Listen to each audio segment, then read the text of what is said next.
And I'm continuing on from the other day's conversation about the yelling neighbor and the connection to my older brother.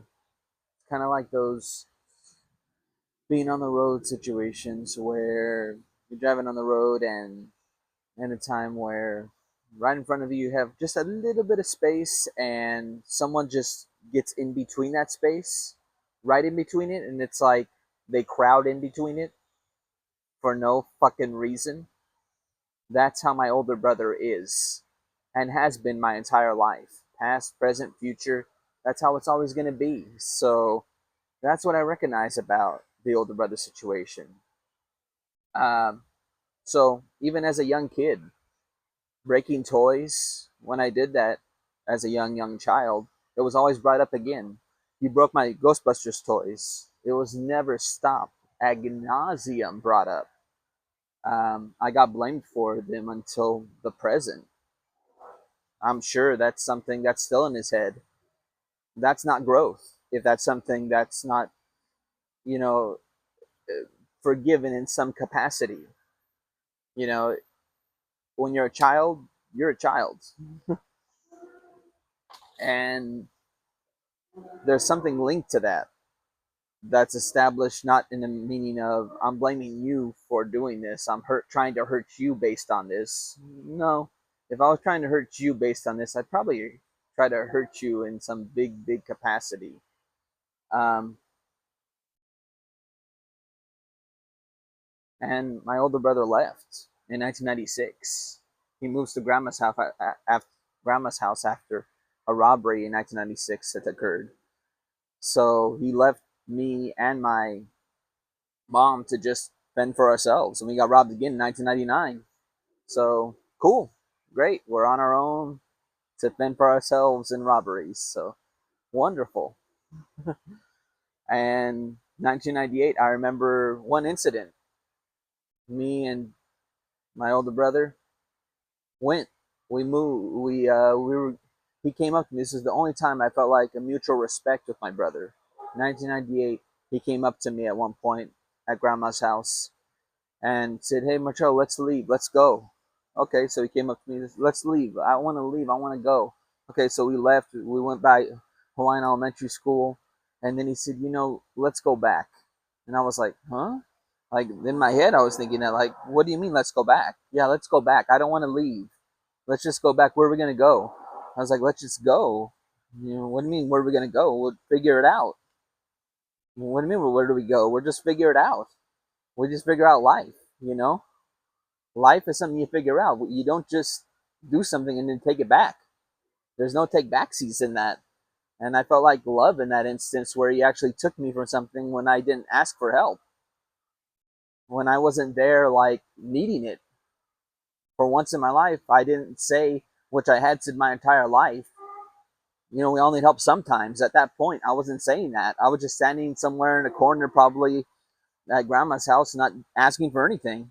And he actually came up to me on his own. So I felt like at that instance in my entire life, he actually came up to me on his own. He never did that. He never has done that. He goes and sees friends on his own. I play with mud pies in the front yard, kill ants with mallets. Just a younger brother of this family. That's all I am. We are not close. That's it. I remember in 2006, 2007, I tell him about being touched inappropriately on campus. And 6 months later, he tells me about advice on his date with his now wife. And should he share about his past life experience, past experience, and everything like that? I say yes, absolutely, you should. And then a friend of his date that he's going to have says, no, you shouldn't share that. And he shuts me down right there, agrees with him, shuts me down. And I was like, all right, cool. Well, then I guess my point is invalid right there.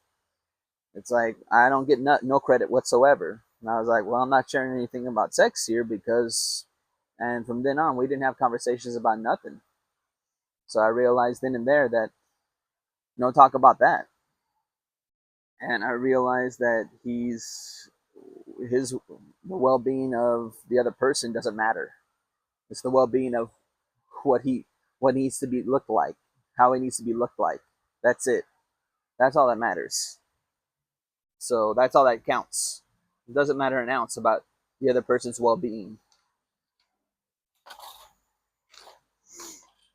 It keeps going. 2007 tells me I gotta do things around grandma's house since I come over and eat. I gotta fix the car and clean there, but he lives there. I don't. And he states his girlfriend told him to say this, and which is now his wife and everything, not his own way. And he's not interested in helping to teach me that. For years, he hasn't been. Even though he was supposedly his father figure, older brother, all this and that, he's not interested. So, but he's interested in calling me out and telling me off, but not interested in doing anything else. You see that? There's a full picture in that. Interested in venerating me as being, calling me out in bullshit, but not interested in anything else. 2012, dated my first girlfriend, and grandma called him, and mom too, told him, and he he believes anything they say at that point. Whatever they're saying, he believes them, believes their words. Calls me and asks me things, and then calls me stupid. And I'm like, all right, cool, I'm out. I'm out of the group because I was in a group at the time with him, all this and that. I said, well, I'm out. I'm leaving. Bye. So he runs after me. He's like, no, no, no, don't leave. I was like, well, you call me stupid. I'm leaving. If you want to believe them, you believe them. That's it. Like, I'm done. Enjoy believing them. It's like, no, I don't believe them. It's like, you just did. Like, that's it. You believe them. That's some bullshit. What I learn now, and I realize now, is that an older brother like Jean Pierre is believing anyone else but me. That's a fact. And takes their word, yells at me about it, like that neighbor. Meeting all my older brother's friends with open mind, no jokes and curiosity, and realizing that is not family and brother at all. 2019 rolls around. Jax is met with comparison to his wife, comparison due to wearing goth clothes, anything to grab at, to latch onto, not just meet the person, not just meet the individual, like I did to him, like I did to any fucking friend. Nah, not gonna do that for you, Marcello. But I'll do that for you, Jean Pierre. Fuck you. Then my older brother, as always, making me the butt of the joke. Past, present, future. That doesn't change.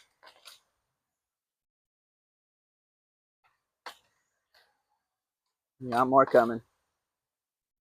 And the final straw, asking for advice again.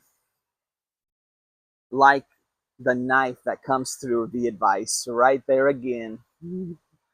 It's just being secure with his own way of thinking. It's not for advice. It's for his own vice. Then we talked about 6 times on the phone. Like appointments, though. He had to set appointments for me because he couldn't deal with what we were talking about. He had to set times with me. He had to. We need to talk at this time. We need to set a time frame for this. Found out new parts of him. Overall, it's that he has growth, and he used to not understand my writing. That's what he admitted. And now he's he he can understand the he sees the clarity in me, and doesn't he doesn't like it. He doesn't like that there's clarity in what I'm writing and what I'm saying. Same, bro. Same, bro. I don't like your clarity either. Fuck you. I know I was there with that connection for so long, but fuck you. Fuck you too, brother. Have a good life.